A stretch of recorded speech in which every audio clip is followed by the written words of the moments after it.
Magandang hapon mga ka-happy hour. Narito ang mga balita para sa MBC TV Network News Update 5 PM edition. Zero balance billing budget dapat dagdagan. Yan ang MBC TV Network News ni Raymond Dadpaas. Nanawagan si Senador Bam Aquino sa pamahalaan na maglaan ng mas malaking pondo para sa Zero Balance Billing Program upang matiyak na mas maraming Pilipino ang makikinabang. Ginawa ni Aquino ang panawagan kasunod ng ulat ng Department of Budget and Management sa Development Budget Coordination Committee meeting o DBCC briefing hinggil sa 2026 National Expenditure Program na 20 billion pesos lang ang inilalaan para sa susunod na taon. Ito ay upang maisamang mga kwalipikadong benepisyaryo kabilang ng mga mahirap, persons with disabilities at mga senior citizen.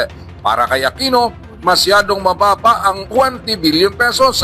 Dapat itong madagdagan para mas marami sa ating mga kababayan na nangangailangan ng makikinabang. Paniwala ng Senador, marami sa ating mga kababayan ang umaasa sa programang ito na dapat tutukan ng pamahalaan upang hindi na matakot at maabala ang ating mga kababayan na magtungo sa mga government hospital para magpagamot. Hinimok ni Senator Pam ang mga kaukulang ahensya ng pamahalaan upang maglatag ng mas komprehensibong panukala ukol sa pondo ng zero budget billing para mapalawak ang saklaw ng programa at maisama ang iba pang mahalagang sektor ng lipunan. Gusto ng Senador na makita ang latag ng programa para sa susunod na 3 hanggang 5 taon.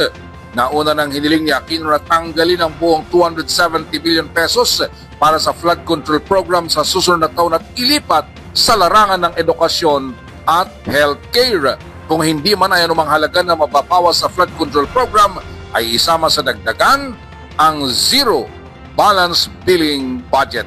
Para sa MBC TV Network News, ito si Raymond Dadpaas ng DZR Rates, una sa Pilipinas, una sa Pilipino.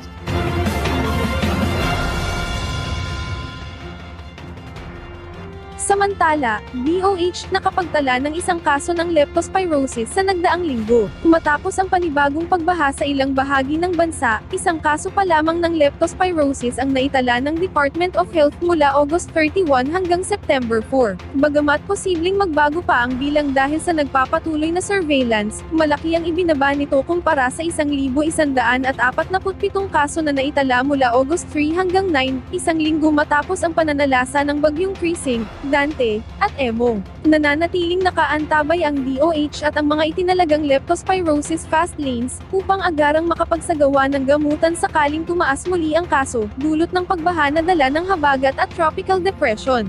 Mula June 8, isang linggo matapos ideklara ng Pag-asa ang tagulan hanggang September 4, umabot na sa 4,859 ang kabuuang kaso ng leptospirosis sa bansa. Muling pinaalalahanan ng DOH ang publiko na agad magpakonsulta sa DOH hospitals o pinakamalapit na health center kung nalubog sa baha o na-expose sa putik upang masuri at agad na mabigyan ng karampatang gamutan. At yan ang mga balita para sa MBC TV Network News Update 5 PM edition. Samahan ninyo kami bukas, mula alas 9 ng umaga, hanggang alas 5 ng hapon.